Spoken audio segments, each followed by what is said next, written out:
Your Excellency, do you genuinely believe that Nigeria is reformable? And if yes is the answer, why do you think so?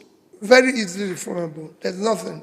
Nigerians are actually so, I don't know how to put it, very talented, especially our youth, very talented, hardworking, they're very energetic and ingenious. And now they're going to the wrong direction because of lack of opportunity, the correct opportunities that are there. There are people that can run. They're very entrepreneurial. I've seen some young people whom I listen to. People come to me now and said, "Oh, you have a lot of youths around you who are rebellious, who are this, who are that." I said, listen, this energy they're using now to rebel, this energy they're now using in the wrong direction, I put it in the right direction. And they become stars. And they make money in the right way. I've seen people who are, they call them Yahoo boys. Yes, some of them are doing what is wrong, but I can tell you, that talent was the same talent India harnessed, and are today one in charge of technology. Go and lead major technological firms today that are in India. Get them to know that they can make more money by doing the right things. That talent, you have it in our, of course, in our film industry, have it in our music industry, have it in the social media space. You can harness it and make it turn into something big. Had corporations advertise it. If the economy goes up today, most of them who have huge following in social media will become advertisers of good products, making more money and everything. So they're no longer going to be worried. But when you don't create space, when you don't create opportunity, you create rebellion, you create insults, you create all of those things. These are things that are going to change. Given what you've seen in your party, and then is there hope for democracy? And do you think the opposition is doing enough to checkmate the ruling government? Well, let me tell you, the ruling government's job is actually to encourage opposition. If I have opportunity tomorrow, you see how Nigerian opposition will work. It will be one of the strongest in the whole world. Because you need to encourage them. A leader must be a learner. A leader must be a listener. A leader must be ready to listen to bad news. And who is going to give you bad news? Who is going to tell you you're not doing well? It's opposition. So you must encourage it. Because you want to serve. So you want to listen to them. I want to a position where a Nigerian leader, a Nigerian president, a Nigerian governor, which I did when I was there, can invite, go around with the opposition. When I was governor, those who came after me, especially Dr. Chris Ngige, is still there. When I go to school tour, especially around his village, he's there before I come. We will greet. He will even tell me what the school is lacking. It's critical. He goes to my projects and says things are not going well. And I listen to him because he can criticize you. That's what opposition is all about. Opposition is not an enemy, it's a friend. You have said that the ADC will definitely end the reign of President Bola Tinubu, win at the polls, that ADC will win at the polls. Well, we are just saying, let's have a level playing field. There's nothing there. Okay, the Labour Party said as much in 2023. And what do you think? No, and we won. I can show you today, as far as I'm concerned, I have run election for the office of the President of Nigeria and won. But the system decided otherwise. And they know it. If you won in 2023, won in quotes, and then what is it now that Labour Party didn't do in 2023 that made the system to deny them that opportunity that you think ADC has learned and it will do in 2027? I can't tell you that, yeah. The only thing I can tell you that given the opportunity, we will now win and they will be declared. With Kwakwanso and many more big wigs join the ADC, are you more confident that the ADC can prove that the current administration is beatable? Well, you can see it. What we're trying to do in the coalition is to bring together competences, capacities, compassionate people who will be committed in turning around Nigeria. And people with diverse background, so that people can know. Because people will say, oh, but these people were there yesterday. Oh, these people were part of yesterday. Yes, they can be part of yesterday. And I've seen there's need to sacrifice, because if they don't do, you consume everybody. I listened to some of the speeches at the ADC convention and comments from the bigwigs, including that of former Vice President Atiku Abubakar, who said if he gets the ticket, this will be his last attempt at the presidency. If the delegates elect him as their presidential candidate and he decides to pick you as the running mate, will you accept? Well, at this stage, we're not at that stage. Atiku, like I've always said, is my respected leader and my dear elder brother. And his statements, I will always say, is a statement of a leader.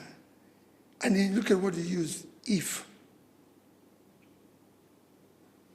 So we can't say what will happen about tomorrow.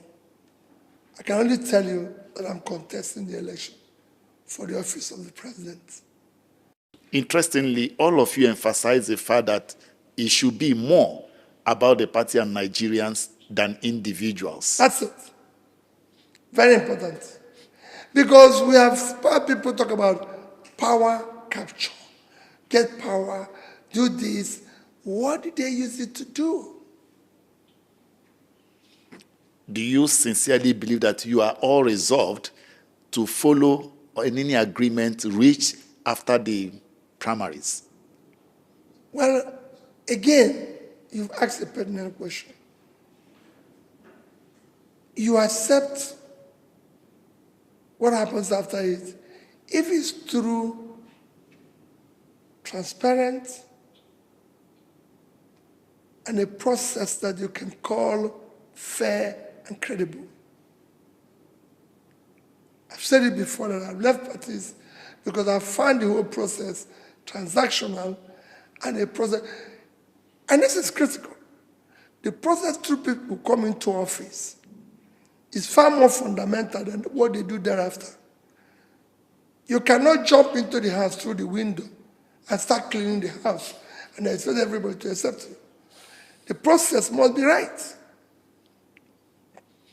We have a clear process which says if you want to contest office of president, this is the qualification. My qualification is out there for everybody to see. I'm campaigning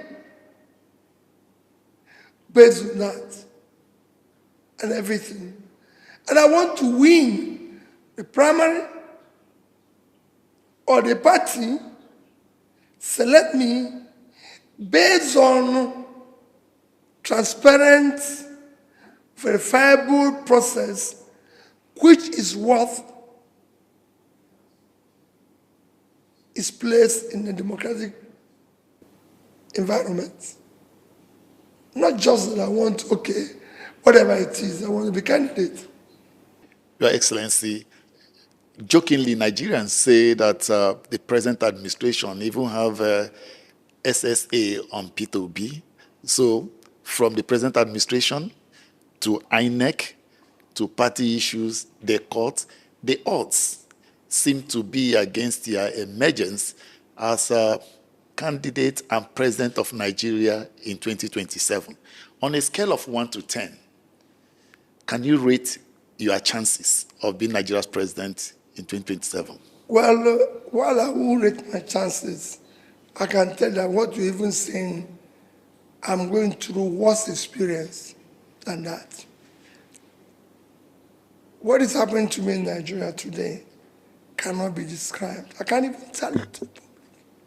Because you're looking to where people are probably the most investigated. They are killing all avenues in which you can make a living, deliberately so, ensuring that you are left with nothing. And again, doing lots of things to make life insecure for you. And above all, fighting to ensure that you do not emerge as a candidate of a party. For me, they're only making me stronger. Because I believe that I have to fight for the future of society. I do not wish anybody to go through what I'm going today.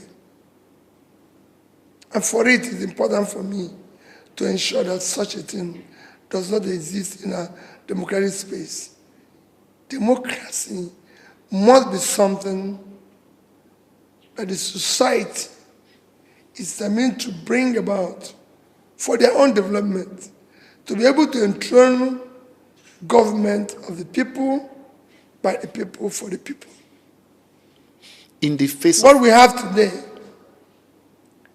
is government, private government for some people,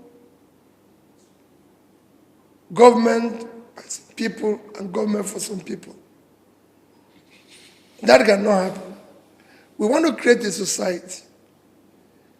I met somebody this morning who told me that his parents, when they finish paying his school fees, have nothing left. And here is a Nigerian who is from Southeast. He went to school in Minna, went to ABU University, went to America, and was given opportunity. And today is retired, having served faithfully, and is living well with his wife and family. We want that type of thing, where a child of nobody can get up tomorrow and say, I'm somebody, which is what most of us benefited from, but refused to give it to other people. So you now see somebody who finished with the first class, looking for a job, looking for House of Assembly member in the state, looking for councillor, looking for local government chairman, looking for wife of the local government chairman, or the sister, to help them to get a job. That is not a society. We must have a society where people's talent, hard work, will match up the opportunity and be able to say this society, a child of nobody can be somebody without knowing anybody. Thank you.